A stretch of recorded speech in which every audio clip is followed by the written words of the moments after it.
Investing in rental property for beginners, how to actually get started with little out of pocket up front.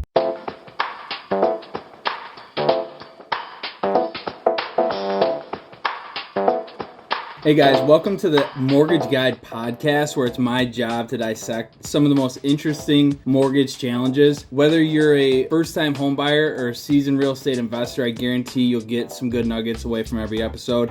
Today we have special guest Tyler Atchison. We've been working on some things together, and I thought it was super interesting to kind of talk it out a little bit, because we just got done doing a refinance on a property, and it's a super interesting situation because of the way that everything came together. Here's the thing. So there's a lot of first-time investors that reach out to me wanting to get into real estate and like get into investing and stuff like that. But they don't even, like, they're so ambitious, but they don't own their primary residence yet. They might even be rent-free.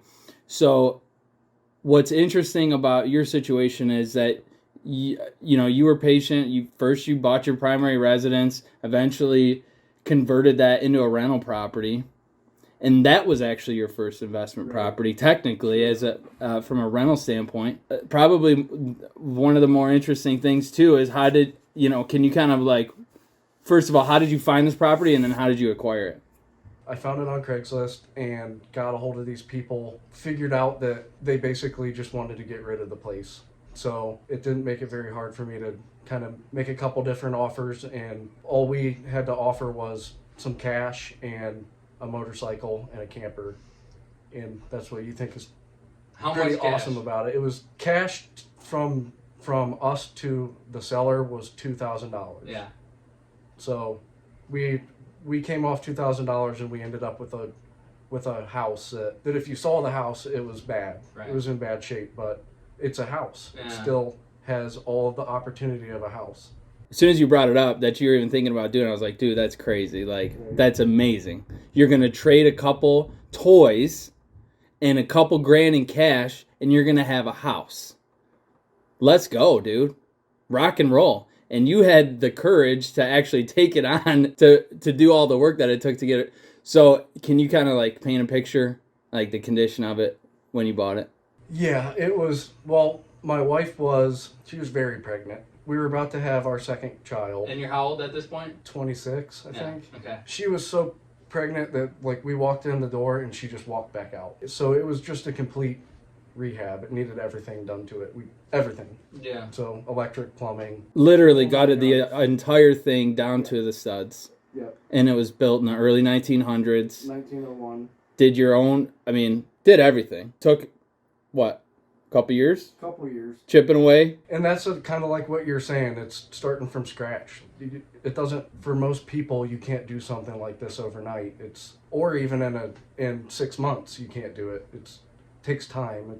I think that's the advantage that you had, was that you were able to be patient, chip away when you could. In the meantime, you're also building a business of doing side jobs of fixing other people's houses and learning things in the meantime, which you're then applying to your house, which is kind of cool. Mm-hmm. So just learning the trade that way. Yeah, and then you meet a lot of people getting into this stuff, and people hear your story and then they're interested. I was working on my house. Just random people would walk by and they would have a property that they would say, well, what would you give us for our property?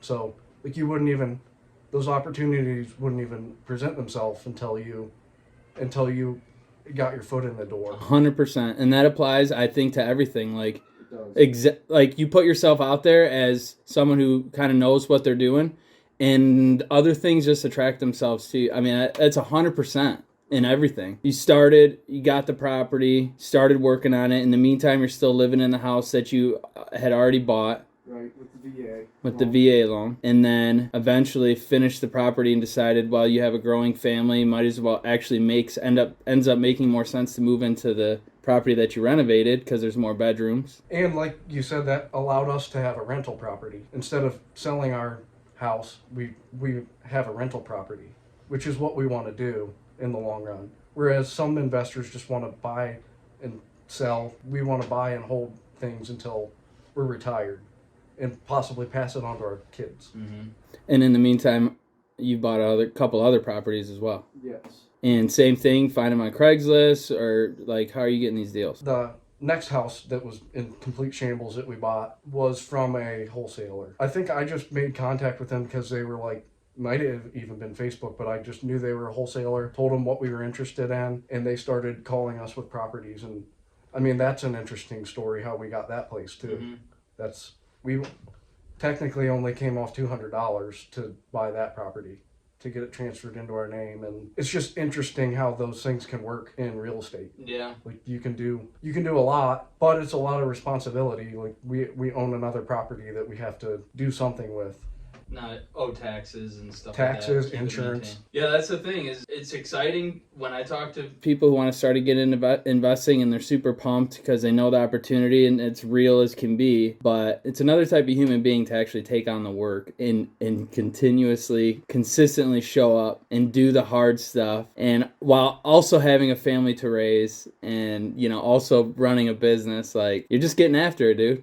Mm-hmm.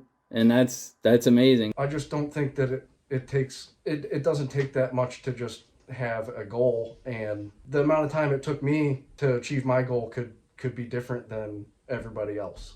It could be, if you are financially in a better position than I was, you could possibly do something faster. Or if you're financially more worse off than I was, maybe it takes you 3 or 5 years to take a house that was in complete shambles and fix it all the way up. That's the thing, is a patience thing. Yeah. Right? Like, a lot of people are at what point do most people give up? Yeah.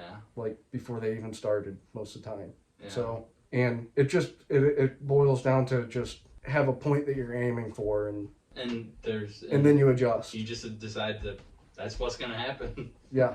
And just be patient with it. I mean, I think I can tell you for sure, like, when I went out to the property and I saw it, I was overwhelmed. I was overwhelmed. Like, oh, man. I mean, most people, especially being the first place that I ever touched like that, most people would look at it and they're like, what are you doing? Yeah. Like, why are you... They look at me not knowing if that's something that I can do. And, like, ultimately, I didn't know if I could do it either, but you just do it. You just keep on working. Like you said, you just wake up and chip away at it. Yeah. And eventually you get things done. Certain things in life force you to get things done, and that's how you... And there's a lot of things looking back that I would do different, because hindsight's 20/20. For sure. There's so much more experience to gain out of the way that I did it than a lot of other ways that people give do. an example. What stands out to you that you would definitely have done different? Well, I suppose the main things that could have been done different are being able to put more people together to help get one project done, versus I was doing everything by myself. Some family and friends coming and helping sometimes, but it was pretty much the whole thing was get it done by yourself. Like you were saying, having the other business, there are sometimes where it makes more sense for me to be doing something on my business that pays me more than painting. But that's mainly the biggest thing. And I think about that moving forward with other properties. Like, what makes the most sense for me to focus my energy on in the property, and what makes the most sense for me to outsource that and use other people who have a more keen eye on certain things. It's just those kind of things. So I just want to break it down very simple on exactly kind of like the course of events and how things came together, basically, so that people can, use that blueprint and take it and make it better or whatever. Tyler started with a property that he purchased while he was working for a company as a W-2 employee, right? Bought it on a VA loan. Took some time, got motivated, wanted to go off and be an entrepreneur and start investing in real estate. Started keeping his ear to the ground on, different deals that were coming up. Also started a business and started doing his own thing. Eventually found a property for super cheap that needed everything done to it. Put a couple grand on it and traded a motorcycle and a camper and acquired a property. His first investment. Took some time to fix it up, get it into good shape. Decided eventually that it was going to be actually better to move in, and there's more space for the kids and the family that's growing. Moved into the property that's owned free and clear. Put a tenant in the property that he already bought. Now making cash flow on that property. Then was able to get it in such good shape on the new property that he renovated that he was able to pull some equity out to pay everything off, pay himself back, and now have the liquidity to acquire more properties as well. That's like the ideal way to start as a young kid with very little to start with, just to get into the game. Like, that's huge, man. Like, that's amazing. And anybody can do it if you're willing to work your ass off on the long term. That's it. You just decide that that's what you're going to do, and that's great. Yeah, and I think, like, as far as real estate goes, I think just having chips on the table is just really the most important part about real estate when it comes to equity and being able to pull that money out and then push it into another potential property that can cash flow. Like, it's just having chips on the table. So we took a house that we lived in, and because that was chips on the table, we turned it into a place that cash flows with a tenant. And then we took our property that we own free and clear that we put all this sweat equity into, and then we refinanced all the money out of that chip on the table, and now we're pushing that into 2 more properties. Like, there's just so many different ways you can do it. Like you were saying, the way that I did it the first time was probably the most common way that people buy a house is with a W-2. The bank gives you, luckily enough, I am a veteran, so 100% to buy a property. And so it's from there, once you have chips on the table, where do you go? Do you cash out, take all your money and go do something else, or do you take a little bit and keep on buying more chips for your table? Right. Which is what we're doing. To just get a loan for a house that you're going to live in, you have to have your budget under control. You have to, you got to know how much you can afford. That's a good point. How much money are you making from your W-2 job? Let's cover basics. I mean, that comes all the way before anything. Yeah. Let's just cover the absolute bare bone basics to buy your first house. Forget investment property. Yeah, I mean, just buying your first house, because that was my foot in the door. That was my foot in the door, and then everything else was creative. Yeah. So bare bone basics. When you're buying a house, there's 4 components: income, credit, assets, and property. Income. We need a 2-year history of income. If you don't have a 2-year history, then we need to have some sort of college transcripts or something legitimate to cover a 2-year history having to do with employment or education or income, right? Your income needs to be at least double of whatever your liabilities are. So if your liabilities, including the new mortgage with taxes and insurance, is $2,000 a month, your income needs to be at least $4,000 a month. Basic, right? Property needs to be able to meet standard conventional or FHA or VA guidelines, meaning you can't have broken windows or safety hazards or water issues. And that's the thing too. We knew we were going to run into it when we were doing the cash out refinance on the property that he renovated and moved into.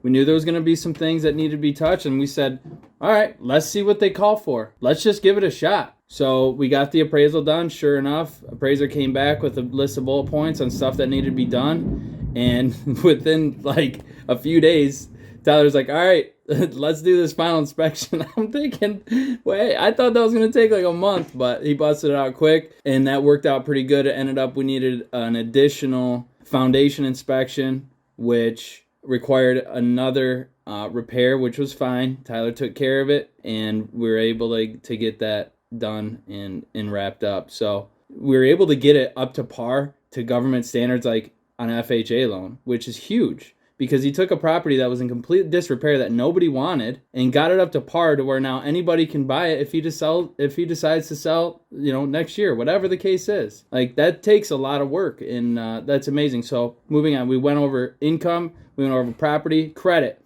As far as credit goes, you want to try to have some trade lines established, like a couple credit cards or student loans or whatever the case is, something, that's been open for 12 to 24 months to establish your credit. Yes, you can go as low as 500 score on FHA and VA, but I would recommend, to make your life easier, you want to be at least 580 plus if you can, because if you're going FHA and you're 580 plus, you can do as little as 3.5% down, okay?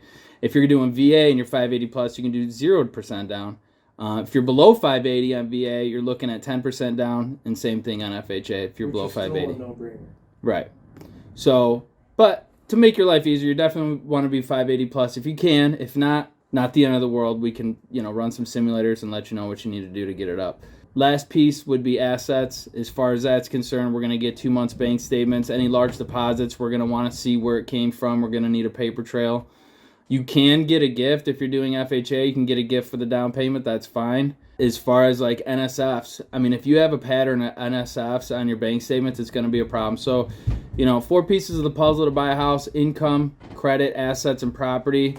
If you can get those things in line, you're going to be in good shape. But again, drop any comments below and any questions you have. Again, I'll have a link in the description. You can reach out and ask me whatever you can come up with. I'm happy to communicate with you. Other than that, be sure to subscribe. And if you haven't checked out the podcast, check out the Mortgage Guide podcast. Let me know what questions you have. We'll see you soon.